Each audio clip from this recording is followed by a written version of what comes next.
మహాభారతం. మహాభారతంను సంస్కృతంలో రాసిన వ్యక్తి వ్యాసుడు. మహాభారతం అసలు పేరు జయసంహిత. మహాభారతంలో పర్వాల సంఖ్య 18.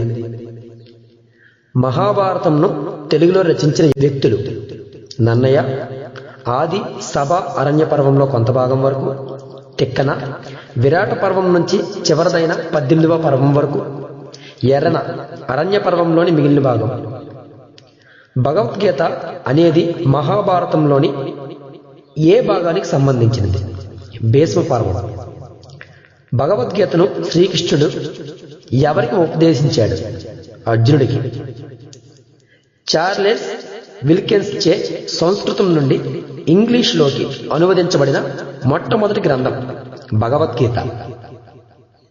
భగవద్గీతను పర్షియన్ భాషలోని తర్జుమా చేసిన వాడు దారాగుకో. పాండురాజు కుమారులు 5. ధర్మరాజు, భీముడు, అర్జునుడు, నకులుడు, సహదేవుడు. పాండురాజు భార్యలు 2, కుంతి, మాద్రి. పాండవుల యొక్క 5 భార్య ద్రౌపది.